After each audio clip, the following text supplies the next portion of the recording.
அனைவருக்கும் வணக்கம். மேசராசிக்காரர்களுக்கு இதுவரை இல்லாத மாற்றம் என்று சொல்லக்கூடிய வகையில் அடுத்த 14 நாட்கள் எப்படி அமைய போகின்றன, 2 வாரங்களில் காத்திருக்கும் மகிழ்ச்சி என்று சொல்லக்கூடிய வகையில் எந்தெந்த நிகழ்வுகள் அமைந்துள்ளன என்பதை ஆராய்ந்து பார்க்கும் போது அடுத்த 14 நாட்களில் இதுவரை இல்லாத அளவிற்கு மாற்றம், காத்திருக்கும் மகிழ்ச்சி என்று சொல்லக்கூடிய வகையில் ராசியின் அதிபதியான செவ்வாயின் அமைப்பில் மிகவும் வலுவாக பூர்வ புண்ணியஸ்தானத்திலும் யோகஸ்தானத்திலும் அமர்வதால் நீங்கள் எதிர்பார்ப்பதை காட்டிலும் தனலாபம் அதிகரிக்கக்கூடிய வகையில் பண பற்றாக்குறை ஏற்படாத வகையில் காத்திருக்கும் மகிழ்ச்சி என்று சொல்லக்கூடிய வகையில் பண வரவிற்கான சாத்தியக்கூறுகளை உயர்த்தி கொடுப்பதற்கான சந்தர்ப்பத்தை நிச்சயம் ஏற்படுத்தி கொடுக்கிறாருங்க. எனவே நீங்கள் எதிர்பார்ப்பதை காட்டிலும் உறுதியாகவே இந்த வேளையில் காத்திருக்கும் மகிழ்ச்சி என்று சொல்லக்கூடிய வகையில் இதுவரை இல்லாத அளவிற்கு சிறப்பான மாற்று வாய்ப்புகள் உறுதியாகவே மேசராசிக்காரர்கள் ஆகிய உங்களை தேடி வருகிறது. அது மட்டுமல்லாது இந்த தருணத்தில் கணவன் மனைவிக்கிடையே இருக்கக்கூடிய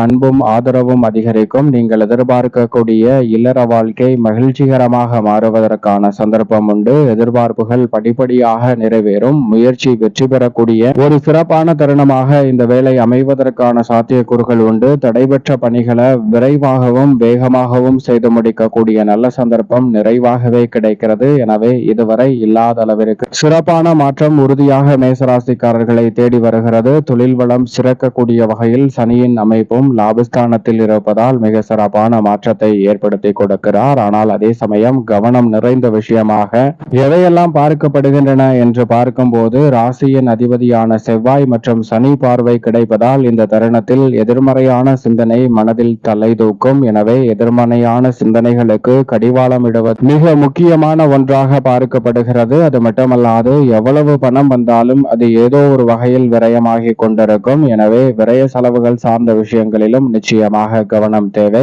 இந்த தருணத்தை மேலும் நன்மை நிறைந்த தருணமாக மாற்றிக்கொள்ள நிச்சயமாக மேசராசிக்காரர்கள் வாரத்தில் செவ்வாய்க்கிழமை விரதமிருந்து அருகாமையில் உள்ள முருகபெருமான் ஆலயம் சென்று தீபம் ஏற்றி வழிபாடு செய்யுங்கள். தங்களுடைய வாழ்வில் இதுவரை இல்லாத அளவிற்கு மாற்றமும் காத்திருக்கும் மகிழ்ச்சியும் என்று சொல்லக்கூடிய வகையில் பல நன்மை நிறைந்த வாய்ப்புகள் உறுதியாகவே கைகூடும்.